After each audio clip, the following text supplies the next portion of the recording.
is the most beautiful land in the universe. The land where we were born, the nation where we grew up.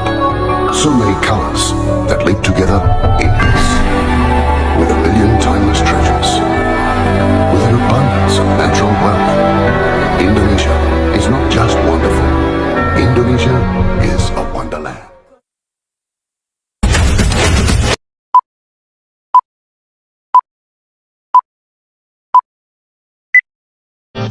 Assalamualaikum warahmatullahi wabarakatuh. Halo, selamat pagi semua.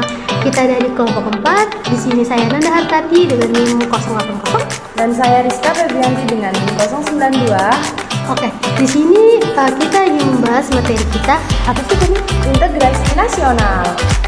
Oke, di sini dengan pembahasan pertama yang akan dijelaskan oleh rekan saya Rizka. Jadi pembahasan yang pertama yaitu definisi integrasi nasional. Integrasi nasional berasal dari dua kata, yakni integrasi dan nasional, dan berasal dari bahasa Inggris yaitu integrate yang memiliki arti menyatupadukan, mempersatukan atau menggabungkan, dan kata nation artinya bangsa sebagai bentuk persekutuan dari orang-orang yang berbeda latar belakangnya dan berada dalam satu wilayah dan di bawah suatu kekuasaan politik.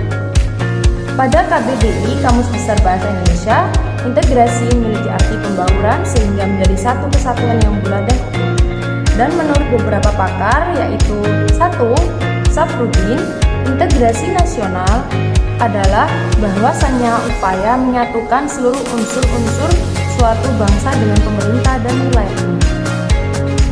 Jadi, integrasi nasional adalah usaha dan proses mempersatukan perbedaan yang ada pada suatu negara sehingga terciptanya keserasian dan keselarasan secara nasional.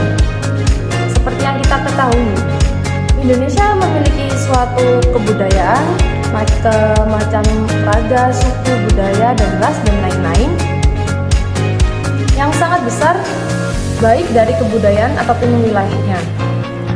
Jadi intinya integrasi kan menyatupadukan, dan nasional itu Indonesia, negara kita. Jadi Indonesia itu kan memiliki berbagai macam suku, budaya, ras, dan lain-lain.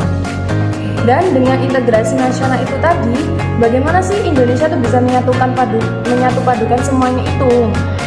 Tapi di satu sisi lain, integrasi nasional itu juga membawa dampak positif bagi bangsa, karena kita bisa memanfaatkan kekayaan alam Indonesia secara bijak atau mengelola budaya-budaya yang untuk kesejahteraan rakyat. Dan selain itu juga menimbulkan hal yang negatif loh.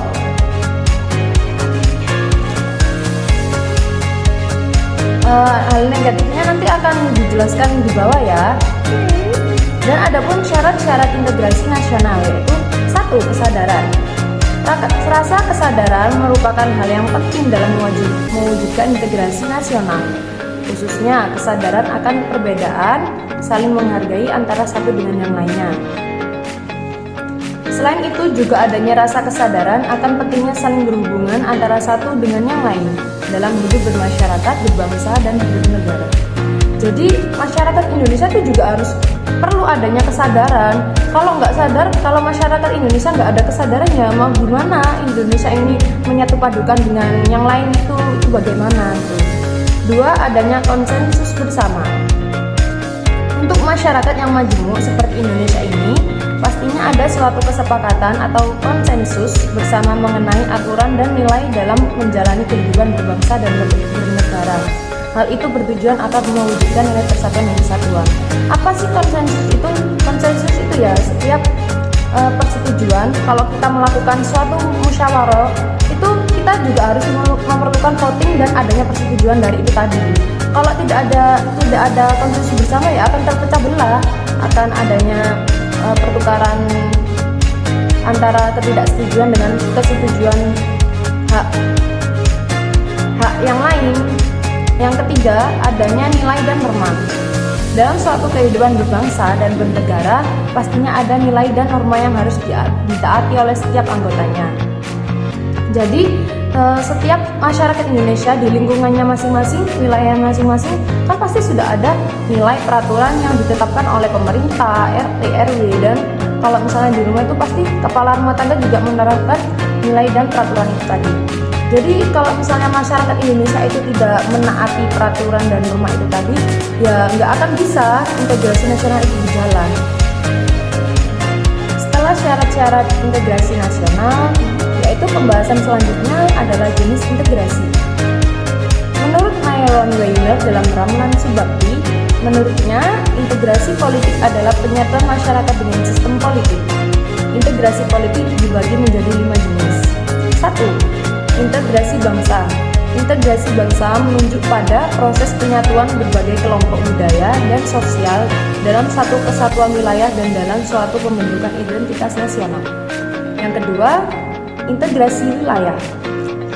Integrasi wilayah menunjuk pada masalah pembentukan wewenang kekuasaan nasional pusat di atas unit-unit sosial yang lebih kecil yang beranggotakan kelompok-kelompok sosial budaya masyarakat tertentu.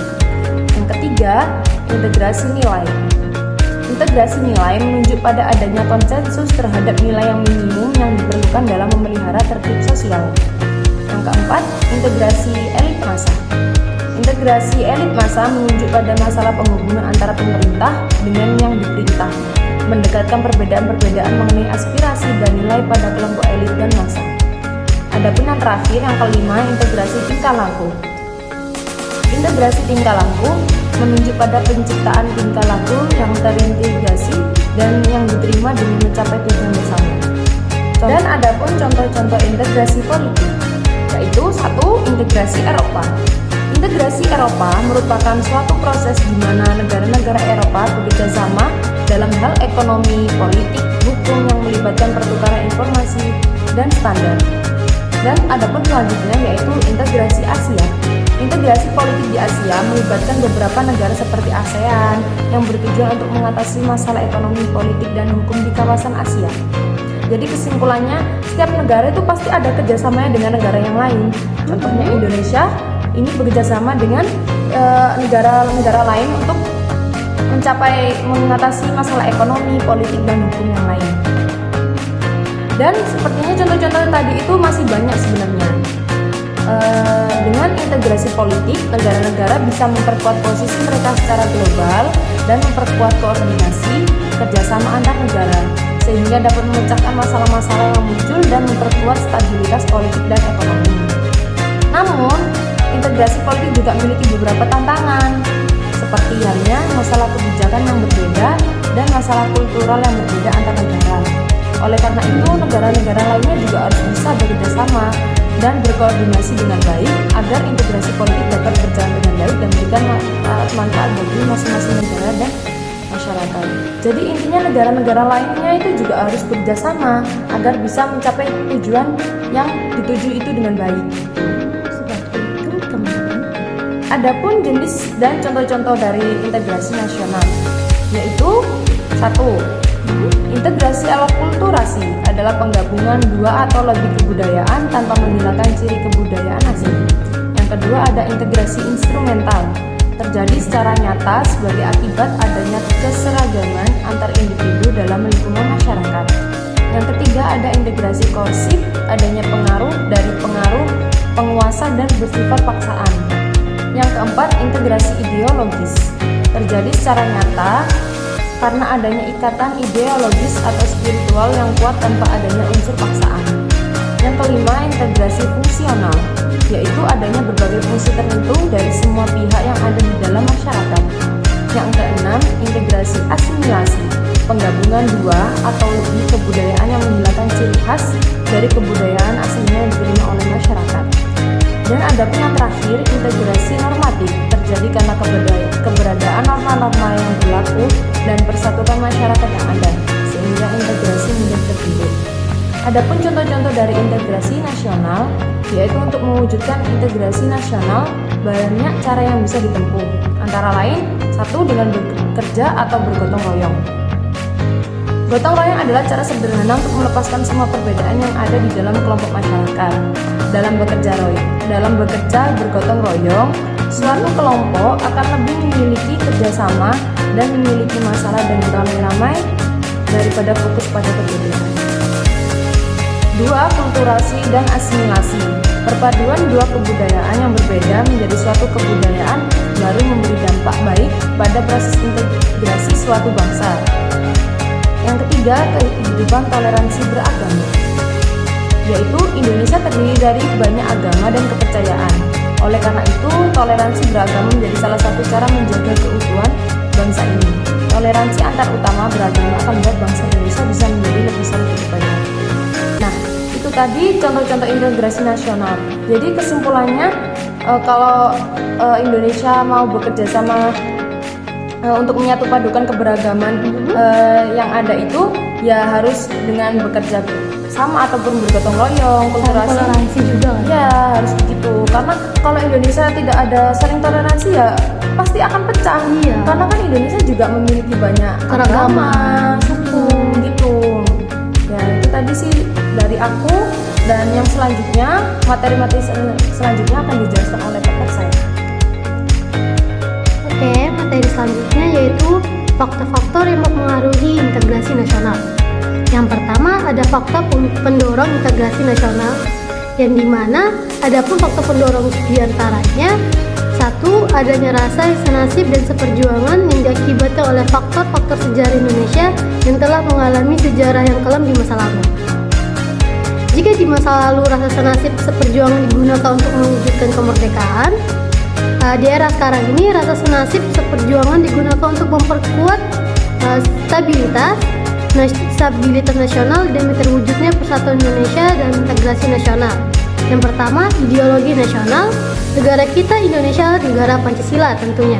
Sebagai ideologi nasional, Pancasila tidak dapat digantikan oleh ideologi manapun.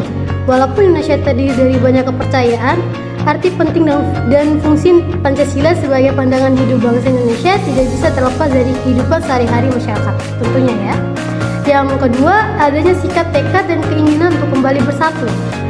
Perbedaan dan kemajemukan di Indonesia bukanlah salah satu alasan untuk dijadikan faktor penyebab konflik sosial yang terjadi di kalangan masyarakat. Yang kedua, faktor pendukung integrasi nasional. Wow, ternyata ada faktor pendukungnya di sini. Faktor pendukung yang pertama, penggunaan bahasa Indonesia. Bahasa Indonesia adalah bahasa pemersatu bangsa. Jika melihat sejarah, hal ini telah dikumandangkan sejak digelorakan Sumpah Pemuda pada 28 Oktober 1928. Bahasa Indonesia adalah bahasa pemersatu tanpa memandang perbedaan di dalamnya. Yang kedua, semangat persatuan serta kesatuan di dalam bangsa. Kesadaran akan persatuan perlu dimunculkan dalam semangat persatuan dan kesatuan. Hal ini diperlukan untuk menjalin rasa kekeluargaan, persahabatan, dan sikap saling tolong-menolong. Yang ketiga, adanya kepribadian dan pandangan hidup kebangsaan yang sama, yakni Pancasila. Pancasila adalah landasan bangsa yang kedudukannya sangat berpengaruh bagi jalannya kehidupan. Bagi seseorang yang di dalam jiwanya terdapat sifat patriotisme yang tinggi, maka ia akan selalu menerapkan butir-butir Pancasila di aspek kehidupannya. Yang keempat, adanya jiwa dan rasa semangat dalam bergotong royong. Gotong royong berarti bekerja sama untuk mencapai suatu hasil yang didambakan. Faktor berikutnya, faktor penghambat integrasi nasional. Faktor penghambat integrasi nasional sendiri merupakan suatu penghalang untuk melakukan tindakan secara individu maupun kelompok. Beberapa faktor penghambat terwujudnya integrasi nasional diantaranya: yang pertama, kurangnya penghargaan terhadap kemajemukan. Indonesia adalah negara yang memiliki jumlah suku dan kebudayaan terbanyak di dunia. Namun sayangnya ada beberapa pandangan masyarakat terhadap pemerintah tentang keberagaman ini. Ada beberapa kemajemukan yang terdapat di dalam masyarakat yang kurang diperhatikan oleh pemerintah. Yang kedua, kurangnya toleransi antara sesama golongan. Kurangnya toleransi terhadap keberagaman dan kemajemukan yang ada di masyarakat menjadi salah satu penyebab konflik sosial. Dampak akibat konflik sosial ini yang terjadi di masyarakat terutama dalam hal berkaitan dengan toleransi akan mengurangi rasa persatuan dan kesatuan bangsa. Yang ketiga, kurangnya kesadaran di dalam diri masing-masing rakyat Indonesia. Kurangnya kesadaran di dalam masyarakat untuk menjaga persatuan dan kesatuan juga menjadi salah satu faktor yang menghambat terwujudnya integrasi nasional. Di era globalisasi saat ini, masyarakat menjadi lebih individualisme dan cenderung tidak memperdulikan kondisi dan situasi yang ada di sekitarnya. Sayang sekali. Keempat, adanya sikap ketidakpuasan terhadap ketimpangan dan ketidakrataan pembangunan. Dengan diberlakukannya otonomi daerah, maka sebagian wewenang dan tanggung jawab pemerintah pusat telah dilimpahkan kepada pemerintah daerah. Dengan begitu, akan semakin nampak ketimpangan baik sosial maupun ekonomi yang terjadi. Pentingnya integrasi nasional bagi bangsa Indonesia. Integrasi nasional merupakan salah satu cara untuk menyatukan berbagai macam perbedaan yang ada di Indonesia saat ini. Integrasi itu sendiri dapat dikatakan sebagai suatu langkah yang baik untuk menyatukan sesuatu yang semula terpisah menjadi satu keutuhan. Baik bagi bangsa Indonesia, misalnya menyatukan berbagai macam suku dan budaya yang ada, serta menyatukan berbagai macam agama yang ada di Indonesia saat ini. Memang Indonesia tuh saat ini terkenal dengan berbagai macam ras, suku dan budaya ya. Ada berbagai macam agama juga, berbagai budaya dan lain-lain. Masyarakat Indonesia belum sadar akan pengaruh globalisasi yang ternyata tidak baik bagi masyarakat Indonesia.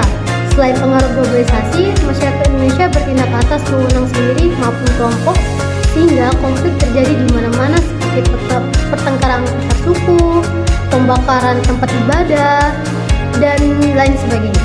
Konflik tersebut yang membuat integrasi nasional susah diwujudkan. Alasan mengapa diperlukannya integrasi nasional? Integrasi nasional merupakan salah satu cara untuk menyatukan berbagai macam perbedaan yang ada di Indonesia saat ini, di mana salah satu contohnya yaitu antara pemerintah dengan wilayahnya. Integrasi itu sendiri dapat dikatakan sebagai suatu langkah yang baik untuk menyatukan sesuatu yang semula terpisah menjadi suatu keutuhan yang baik bagi bangsa Indonesia. Selain menghargai dan mengakui berbagai macam perbedaan, di Indonesia saat ini, masyarakat Indonesia harus memiliki rasa toleransi yang besar terhadap sesama sehingga tidak terjadi konflik yang berkepanjangan yang dapat merugikan Indonesia. Integrasi nasional penting untuk diwujudkan dalam kehidupan masyarakat Indonesia karena Indonesia merupakan negara yang masih berkembang atau yang dapat disebutkan tadi masih mencari jati dirinya. Perbedaan yang ada di Indonesia, integrasi nasional untuk menghasilkan keserasian guna mempersatukan perbedaan yang ada pada suatu negara, menghindari pemberontakan yang akhir-akhir ini terjadi.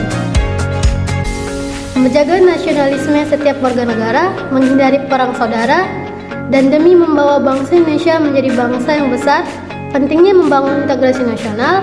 Munculnya rasa kebersamaan ini dilatar belakangi oleh adanya kesamaan nasib, kebutuhan, kondisi, dan cita-cita dari beberapa manusia. Perasaan yang sama menjadikan mereka tidak mudah untuk diadu domba dan terpecah belah, tetapi memunculkan semangat persatuan dan kesatuan serta semangat untuk berbuat demi kepentingan bersama. Oleh karena itu, membangun integrasi nasional itu sangat penting bagi kehidupan bangsa dan bernegara, dan juga mewujudkan cita-cita dan tujuan negara. Jadi kesimpulannya, integrasi ini penting untuk negara kita. Selain untuk mencegah adanya pertengkaran antar suku dan ras, ini juga berfungsi untuk mempersatukan kita dari berbagai wilayah, dari berbagai budaya, dari banyaknya berbagai bahasa yang ada saat ini, membuat kita itu menumbuhkan rasa toleransi yang besar, memiliki jiwa kesatuan yang tumbuh begitu erat sehingga kita itu tidak gampang diadu domba. Gak hanya di Indonesia aja ya, kan di Eropa juga bisa, di Asia. Contohnya kayak tadi itu integrasi secara Eropa, Asia ataupun Indonesia yang bekerja sama dengan negara-negara ASEAN. Ya, itu juga bisa bekerja sama antar politik, kayak hukum, terus ekonomi. Gunanya untuk apa? Gunanya sama juga untuk mempersatukan demi masyarakat Indonesia dan masyarakat negara lainnya juga. Iya, seperti itu. Jadi materi kita itu tentang integrasi nasional yang sudah kita jelaskan seperti tadi. Semoga materi kita ini dapat dipahami ya, dapat dimanfaatkan juga. Sekian dari kita.